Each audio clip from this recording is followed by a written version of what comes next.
AZ Bonifacio sinagot ang isyung backstabber matapos ang maibig. AZ Bonifacio sinagot ang isyung backstabber matapos ang maibig sa PBB. Alright, nagsalita na si AZ Bonifacio sa mga paratang na isa siyang backstabber umano matapos maibig sa Pinoy Big Brother Celebrity Edition Collab.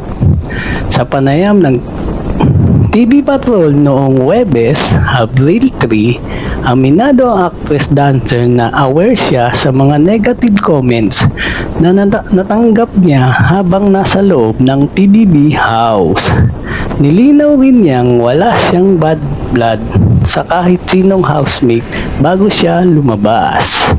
Backstabber, manipulative.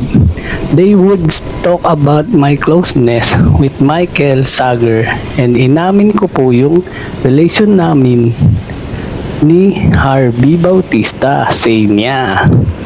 Patuloy niya, those were the main ones talaga na they were trying to put against me. I understand where they all coming from.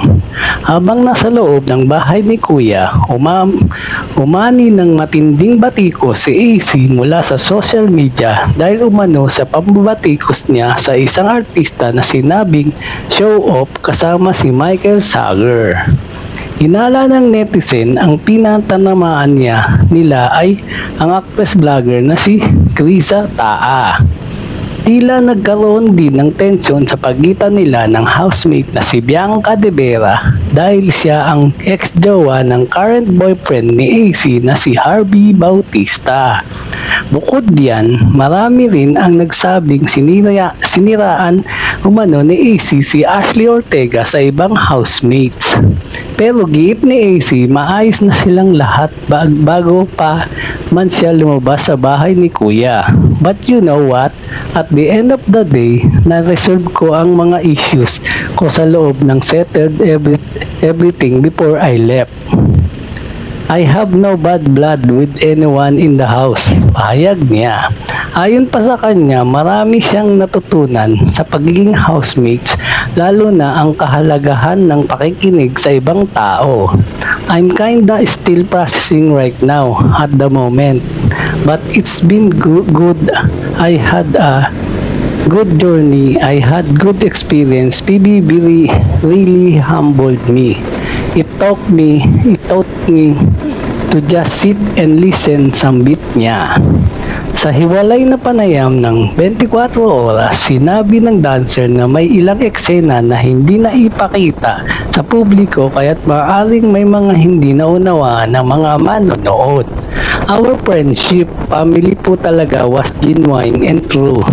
Yun ang namimiss ko, yung housemates saad ng dalaga. Paliwanag pa niya, we know details that other people don't know. Me and Ate Ashley, what we went through, there's a lot of it that wasn't shown. Sina AZ at Ashley ang kauna-unahang naibig sa Pinoy Big Brother Celebrity Edition Collab noong March 29. Ang bagong PBB ay isang espesyal na season sa may collaboration ng ABS-CBN at GMA bilang pagdiriwang ng ika-20 anniversary ng programa. Ngayong season, duo format ang labanan at matatanghal ng tig-isang big winner mula sa Kapamilya at Kapuso Network. At yan ang totoo. Alright, thank you for watching po. Follow for more videos. Salamat!